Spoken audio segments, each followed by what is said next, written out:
बातमी आहे जालनामधून। जालन्यात एका तरुणाला बेदम मारहाण करण्यात आली आहे। तडीपार गुंडांकडून तरुणाला बेदम मारहाण केली गेली आहे। बीडचं लोण आता जालन्यातही अशी चर्चा आता रंगू लागली आहे। आरोपी विरोधात पोलीस ठाण्यात आता गुन्हा दाखल करण्यात आलेला आहे। जालन्यामध्ये एका तरुणाला बेदम मारहाण करण्यात आली आहे। तडीपार गुंडांकडून तरुणाला बेदम मारहाण केली गेली आहे। मी गंगा पात्रात आलेलो होतो। गंगा पात्रात आले असताना मी तिथं आलो असताना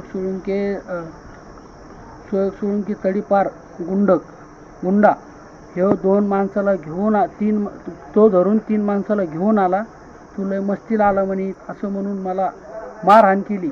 मारहाण करून मी तिथून पळ काढली। मी संबंधित पोलीस स्टेशन गोंदी इथं जाऊन अर्ज दिला। मला मारहाण केलेलं त्यांना दाखवलं। त्यांनी मला सरकारी दवाखान्यात पाठवून माझी कंप्लेंट घेतली। त्याच्यानंतर मी गोंदी पोलीस स्टेशनला गेलो। परत माझी नोंदणी झाली तिथं। त्यांनी 324 गुन्हा दाखल केला, पण अद्याप आरोपी अटक झालेले नाही। जालन्यात एका तरुणाला बेदम मारहाण केली गेली आहे। आपले प्रतिनिधी सुधाकर जाधव आपल्यासोबत जोडले। सुधाकर, काय अधिकची माहिती?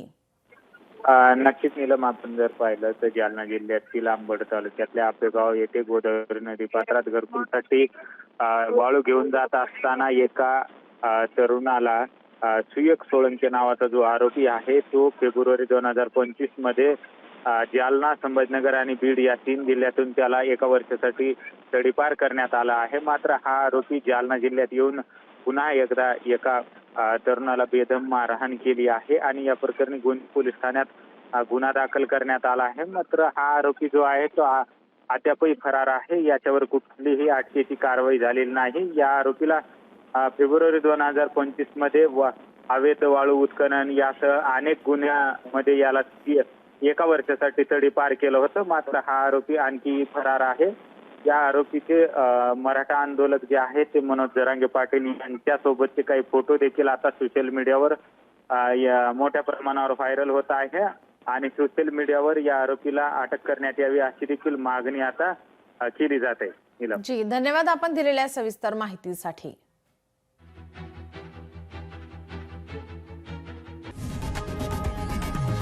लोकशाही मराठी ऐका, पहा, जागरूक रहा।